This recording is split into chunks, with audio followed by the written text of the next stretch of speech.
For those of you guys who are long-term fans of Unsung Heroes, or maybe even if you're more recent to the series but enjoy watching older episodes, you can actually have a hand in the 100th episode of Unsung Heroes. And the way that you can do that is by clicking the link down below, going over to the official Discord server for this channel, and then voting on what your favourite cars have been from this entire series. And the reason why we're doing that is because at episode 100, I'm going to do a top 10 countdown of the community pick of the 10 favourite cars of Unsung Heroes. And then we'll probably repeat that in future as well when we get to the next milestone. But as far as this particular episode goes, this is easily one of my favourite vehicles that we've ever talked about. It's a car which is extremely obscure. Chances are you won't find any footage of it driving, let alone racing, and we'll get to why later on, of course, and it's certainly one of the most ambitious cars that we've ever discussed. Now, certain things about the car are fairly obvious. You can tell, of course, it's a probably late 60s Indy car. It has very little in the way of aerodynamic downforce, at least, which is not unheard of for that era of Indy. And if we're talking about it at all, there's got to be something special here. Now, the name of the car kind of gives you some clues, the appearance of the car as well. So let's consider what we have and see if we can figure it out. Well, you've got a car which has a very space-age appearance. It's much longer and wider and heavier looking than an Indy car would typically be, so that could indicate a large engine, or maybe just a unique visual style for aerodynamic purposes. It has some very distinctive air outlets and intakes on the body. Again, something that's quite reminiscent of a certain engine that I love. It's from a company called LEAR, who will be, of course, pretty familiar to most people. And yes, it is that LEAR, makers of the LEAR Jet. Again, another pretty big clue. And it's an Indy car. And Indy is kind of known, especially in this series, for trying out some pretty crazy stuff, including diesel cars, and of course from Lotus and STP, turbine cars. Plus it was the late 60s, and you also had companies like Howmet doing that kind of thing as well, with success, I might add, in the form of the only turbine car to win a race. And so, all of these teasers, all of these clues, if you will, certainly seem to add up to a particular idea. This must be some kind of obscure, forgotten, turbine-powered Indy car that for some reason nobody talks about. That's kind of the point of the series. Well, actually no, because let me tell you some other things about this car. And each one of these things that I tell you might make you think of a completely different engine. For instance, what if I told you that the engine in this car is triangular? Well, now you're thinking Wankel engine. What if I then told you, however, that the engine arrangement allows it to have 6 cylinders, but not 6 pistons? It actually has 12 pistons in a 6-cylinder arrangement.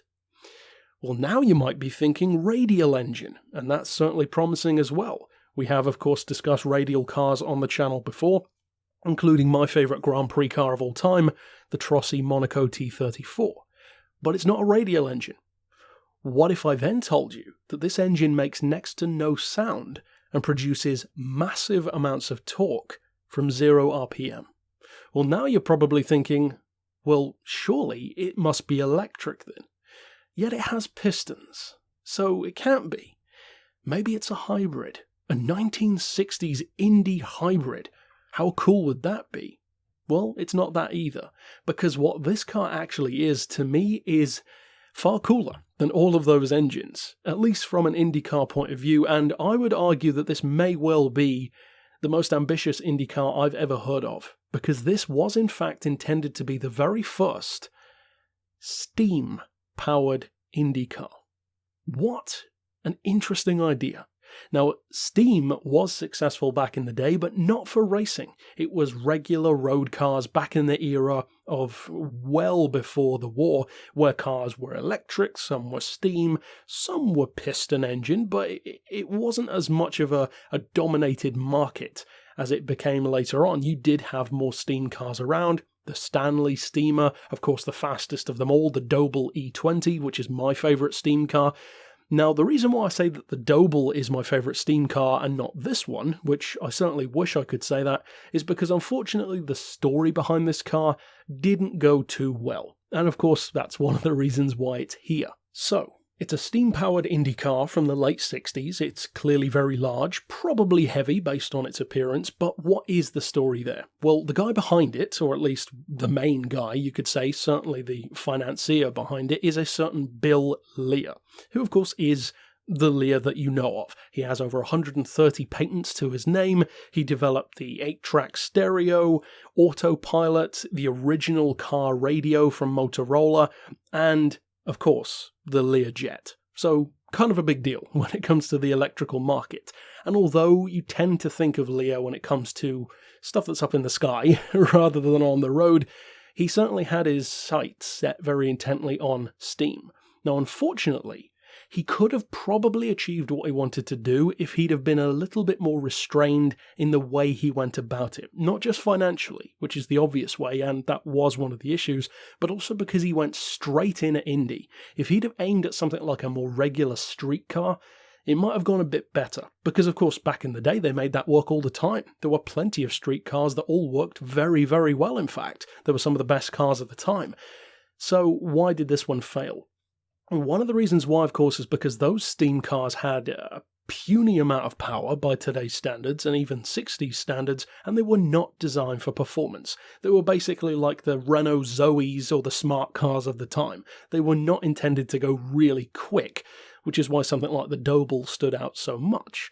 This one, on the other hand, was a car that he wanted to have 1,000 horsepower from, or at the very least, match the other Indy cars on the grid, which would have still meant over 500 horsepower. At the same time, though, one of the inherent issues, not necessarily an issue as such, but more just a requirement, really, of a steam car, is that you need a very large boiler. And the boiler in this car is over 6 feet long, which is one of the reasons why the car itself is so big. Now, that boiler is not the engine. You have to have the engine as well. And that engine, as I mentioned, is a 6-cylinder, 12-piston, technically 2.3-litre unit, which is in itself a very curious sounding engine arrangement, but it's an engine which had a ton of potential. Unfortunately, though, the car was built by a massive amount of people, which wasn't a bad thing in its own right, but of course that meant that the costs, especially when combined with a vehicle that was very experimental anyway, so there was very little to go on, and it's not exactly like you could take apart some of the rivals and see how they work, the car was very expensive. In fact, Lear spent $350,000 a week developing this car. And that's in the 60s. And that $350,000 is without even mentioning that the car was developed in a disused air hangar, which cost Bill Lear $1.3 million to buy in the first place. Now, ultimately, the strong rumours, in fact, were that the development of this car, the Vapordyne, were in excess of, sit down please, $13 million spent on this vehicle. And it never raced. That is a pretty huge failure. In fact, from a monetary point of view, it's one of the biggest racing failures of this entire series, because at least most of the cars that we talk about get the chance to run, even if they don't finish the race. This one never even got to the track testing phase. Now, the car did still, and the team behind it, of course, did still try to at least put in some public appearances, and funnily enough, you can actually still see the car to this day at various events like Pebble Beach, Concurs, that kind of stuff. But interestingly, you'll never see it running, and that's because, unfortunately, it doesn't. And one of the reasons why is because it was way too advanced for its time, because what they were trying to do was essentially take technology which was being used, as I said, in the era when 4-brake horsepower sounded like a big deal, and they were trying to immediately update that to 500 plus horsepower in a car that had to do over 200 miles an hour, potentially, and certainly that's what they wanted it to do at the Brickyard. That is a huge jump. Even turbine cars weren't aiming that high because Rover BRM had already at least done some looking into it at Le Mans and raced their own cars, so there was at least something to draw on from that side of things. And the diesel Indy car that we spoke about, that came from a line of diesel Indy cars, so again, they'd refined the idea over time. This didn't have any of that benefit. This was essentially a vehicle built from square one, A lot of the components did not have the kind of fitment that they should have had, and all of this was even with a team of over 130 people from multiple countries, some of the best minds that you could have possibly had on the job, hence why it ended up being so expensive, and even they couldn't make it work. Now, there are some rumours that they ran the car once at night, but let's be honest, no they didn't. Because of course they would want to rumour that to get at least some kind of story out of it, but let's be realistic, the car didn't run, at least not properly anyway, and one of the issues seems to have been that producing the kind of power that they wanted it to have, and the kind of performance and the temperature and the pressure, which in excess of 1,000 degrees Fahrenheit and 1,000 psi was a big deal to achieve. Again, for the same reasons that I spoke about, they simply couldn't make that work. And in order to make it work, they would have needed a boiler which, if my research is correct, would have been larger than the vehicle itself. So it would have never worked with the technology of the time anyway. Now today, you could theoretically make it work in some different ways, better components, ceramic stuff instead of metal in some cases, that kind of thing. But of course nowadays there's no point really in doing it anymore. It would be interesting though to see a reimagination of the idea to some degree, but it doesn't seem that any of the owners and guys who still display the car do that. It seems to just be essentially a rolling chassis, and even on that point, they wanted to show it to the public, which they did, I believe in 1970 if I recall correctly, but it was literally just a rolling car. So they mocked it up, last minute build kind of thing. They put a driver in it to roll it out of the, not so much factory, the hangar, if you will, and he turned left and the car went right and smashed into a wall.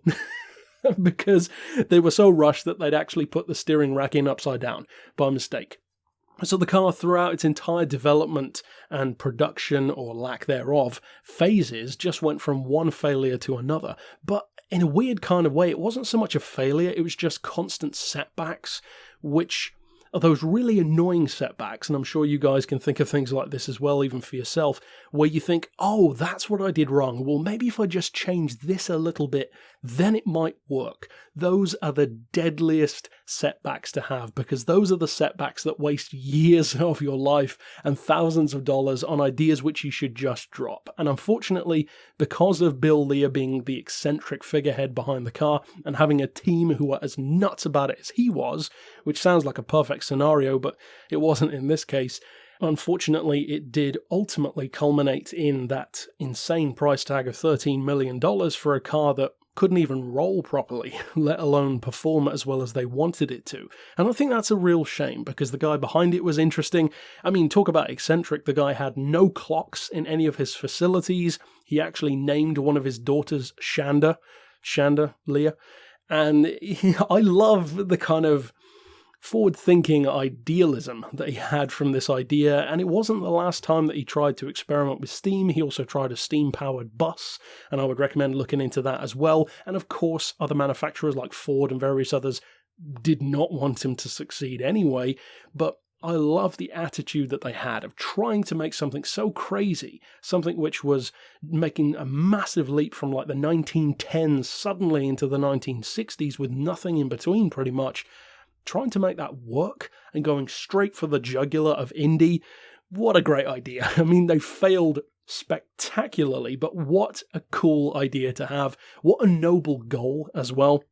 And with a car that could have been as cool as they'd have wanted it to be, if that had happened, in other words, it would have been an amazing car, and probably not an unsung hero at all, because it would have been at least as famous as stuff like those turbine-powered Indy cars, and maybe even more so. Something with, 1,000 horsepower, 1,000 pound-feet of torque, crazy wide body, which was 32 inches longer and 4 inches wider than the all-wheel drive Lotus of the time. It's a nuts idea, and who knows how good it could have been, flying around the brickyard with no sound at all, or next to no sound. It's an awesome concept, and it's a concept which seems futuristic even by today's standards, let alone the late 60s. Ultimately, though, it was an idea that did not work. You could argue it was doomed from the start, but in many ways they actually did do a lot of things right with the car. It even had onboard vented disc brakes and stuff like that, which you wouldn't necessarily expect from that era. And one of the funniest things about the concept is Bill Lear and the team around him wanted to try and develop a liquid to use in the vehicle, which was, and I quote, better than water. Because of course he was going to try and create something better than water, and he wanted to call it lyrium. Of course they failed, but again, just aim for the stars. It's almost like this guy was taken straight out of the Fallout game franchise, where it's a nuclear alternative future, but you gotta love that kind of open-mindedness and almost childlike creativity. And incidentally, for those who may be wondering, and maybe you're not too familiar with how steam engines work, of course I would strongly recommend doing a bit of research into that on Google, because it's a fascinating thing in its own right, and it pretty much always makes the vehicles very heavy. But incidentally, it's not a 100% clean vehicle, because it does actually use kerosene or jet fuel in terms of heating up the water, creating the steam in order to use that in the engine itself. So it's a fascinating system. I love steam engines, and I would love to see a modern interpretation of that. And one of the curious things about it was, even though they were aiming for, as I said, 1,000 horsepower if possible, they actually struggled to even produce 100. However, interestingly, torque was never an issue, according to the guys behind it. A particular guy named Bud Fraze was even quoted as saying that it had enough torque to literally twist truck drive shafts like they were pieces of licorice. And I have to say, I believe him on that, because even the Doble E20, which was a success story of the steam car, although that had only 150 horsepower, it did actually put out 1,000 pound-feet of torque. And that, on the other hand, was in 1925, which is, of course, kind of insane. And incidentally, the Vapordyne was also an all-wheel drive car, with twin diffs, limited slip diffs no less, and a 40-60 split with a rear bias. So a groundbreaking car in some ways, in others just a very forward-thinking failure. Overall, of course, it was a failure, and that's a shame, I think, because what an idea, what a goal to strive toward, to make a truly amazing IndyCar if it had actually come to fruition. But that's it ultimately for this episode. Of course, don't forget to go over to the Discord and vote for your favourites, and if you are new to the series, click here on screen to check out all of the previous episodes. But for now, as always, thanks for watching.